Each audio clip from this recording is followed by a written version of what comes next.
కేటీఆర్ పేరు మీద చాయ్ హోటల్ పెట్టిందని దుక్నం బంద్ పెట్టించిండట సిరిసిల్ల జిల్లా కలెక్టర్ సారు శ్రీనివాస్ అనే గీన 4 ఏండ్లకేంచి బతుకమ్మ ఘాటు కడకి చాయ్ దుక్నం పెట్టుకుని బతుకుతున్నాడట.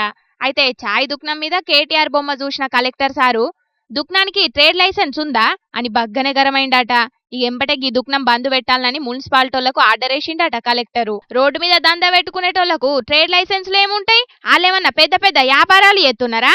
ఏదో చిన్నపాటి దుక్నం పెట్టుకుని బతుకుతున్నోళ్ళ మీద కక్ష కట్టుడు మంచిది కాదని ఆడున్నోళ్ళు కూడా మున్సిపాలిటోళ్ల మీదకి బగ్గనే గరమైనరు.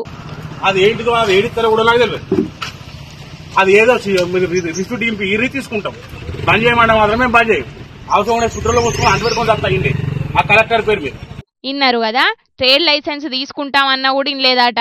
కలెక్టర్ సారు ఆర్డర్ వేసిండు కాబట్టి దుక్నం బంద్ పెట్టాల్సిందేనని దుక్నం మీద ఉన్న కేటీఆర్ బొమ్మ తీసేసి దుక్నాన్ని మూసేసిండ్రట గిట్ల మున్సిపాలిటోళ్లు.